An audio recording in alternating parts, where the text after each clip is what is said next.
కోనసీమ జిల్లా రాజులలో జనసేనకు షాక్ తగిలింది.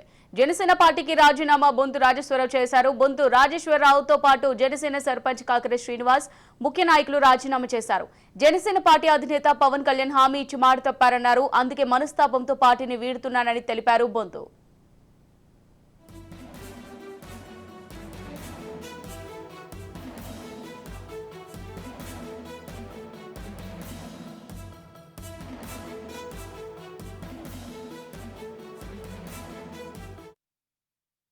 ఈరోజు అత్యవసరంగా ప్రెస్ కాన్ఫరెన్స్ పెట్టేదానికి ముఖ్యంగా నేను సుదీర్ఘమైనటువంటి సేవలు చేసి నేను పుట్టిన ప్రాంతానికి నా బంధువులు మిత్రులు ఉన్నటువంటి ప్రాంతానికి సేవ చేయాలనే ఉద్దేశంతో గత 12 ఏళ్ళ నుండి కూడా రాజకీయాలు ఉన్నాను.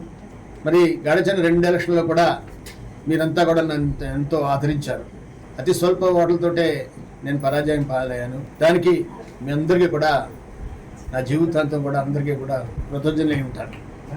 మరి ఈసారి జనసేన పార్టీ నుండి నిలబడాలనే కాంక్షతో మరి పవన్ కళ్యాణ్ గారు ఇచ్చిన హామీ పురస్కరించుకొని తప్పనిసరిగా ప్రజాసేవ చేస్తానని నమ్మకంతో జనసేన పార్టీలో కొనసాగాను. కానీ ఈ రోజుతో ఆ ఆశలన్నీ కూడా అడియాసలయ్యాయి. నా ప్రజలకి నేను సేవ చేయాలనే కోరిక పూర్తిగా కూడా అడుగట్టిపోయిందనే ఉద్దేశంతో మరి జనసేన పార్టీలో ఉండి కూడా మనం ఏం చేయలేము, నా ప్రజలకు ఏం చేయలేమనే బాధతో విత్ హెవీ హార్ట్ నేను జనసేన పార్టీకి ఈరోజు రాజీనామా చేస్తున్నాను.